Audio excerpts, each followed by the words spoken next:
सर्वांना गोकुळ अष्टमीच्या हार्दिक शुभेच्छा। आणि मी तुम्हाला आता 5 प्रॅक्टिकल असे लेसन सांगणार आहे की जे भगवद्गीतेमधून मी शिकली आहे आणि मला डे टू डे लाईफ मध्ये त्याचा खूप मोठा उपयोग होतो। आणि माझ्या जेव्हा लाईफ मध्ये हार्ड टाइम्स चालू होता तेव्हा मी भगवद्गीता वाचली होती।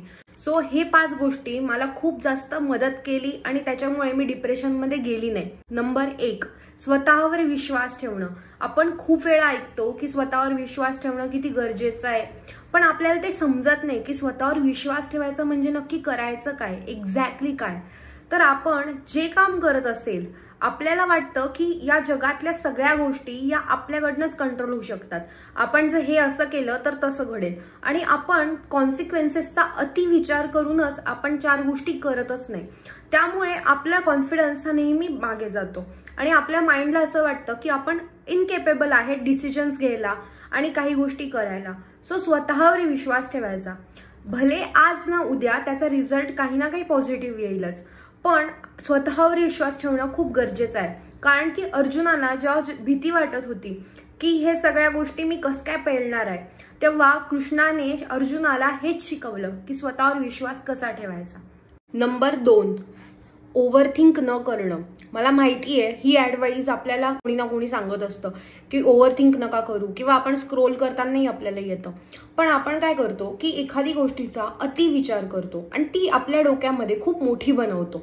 आपण 100 गोष्टी पुढे बघतो आणि त्यामुळे आपण प्रेझेंटमध्येच राहत नाही आणि म्हणून आपल्याला असं वाटतं की जी गोष्ट रिअलिस्टिक नाहीये त्या गोष्टीचा विचार जर केला तर आपल्या मेंदूला असं वाटतं की जी गोष्ट आयडियल आहे ती गोष्ट कधी होणारच नाहीये आणि म्हणून आपण घाबरतो आणि आपल्याला एन्झायटी सारखे त्रास होतात।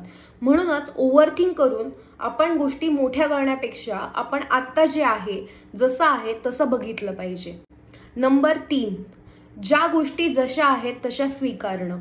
शकुनी मामा वाईट होता हे माहितीच होतं सगळ्यांना, दुःशासन, दुर्योधन या सगळ्यांच्या गोष्टी पण आपल्याला सगळ्यांना माहितीये, पण आपण त्यांच्यामध्ये चांगल्या गोष्टी फाइंड नाही केल्या। कारण की जो माणूस जसा आहे तो तसा बघणं तितकंच गरजेचं आहे। आपण कधी कधी एखाद्या माणसाला जज करतो की नाही हा माणूस चांगला आहे कारण की याने ही गोष्ट केली, पण त्याच्या मागे काहीतरी तो माणसामध्ये वाईट गुण पण असू शकतात, काही गोष्टी त्याच्या निगेटिव्ह पण असू शकतात, पण आपण त्या एका छोट्याशा फॅक्टरमुळे आपण त्याला चांगलं म्हणून घोषित करतो। आणि सेम गोष्ट वाईट माणसाबद्दल पण करतो की एखादा माणूस जरी चांगला असेल पण त्याने एखाद्या सिच्युएशन मध्ये काही वेगळी डिसिजन घेतला असेल तर आपण त्या माणसाला पूर्णपणे वाईट म्हणून घोषित करतो। त्यामुळे आपण कोणताही डिसिजन, कोणतेही जजमेंट पास करण्याच्या आधी नीट विचार केला पाहिजे की आपण एक्झॅक्टली त्या माणसामध्ये काय बघतोय।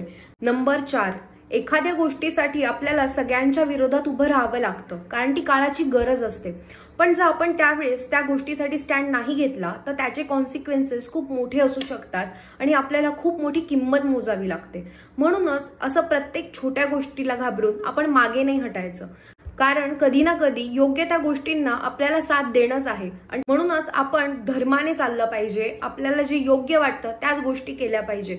उगाचच कोणाला चांगलं वाटेल म्हणून त्या गोष्टी करणं अत्यंत चुकीचं आहे। नंबर 5, पीपल प्लीजर न बनणं। आपल्याला एक सवय असते की आपल्याला ऍक्सेप्टन्स मिळावा म्हणून आपण अननोईंगली पीपल प्लीजर बनतो, समोरच्याला वाटेल तसं वागतो आणि जर आपल्याला एखाद्या गोष्टी नसेल पटत ते पण आपण सांगत नाही।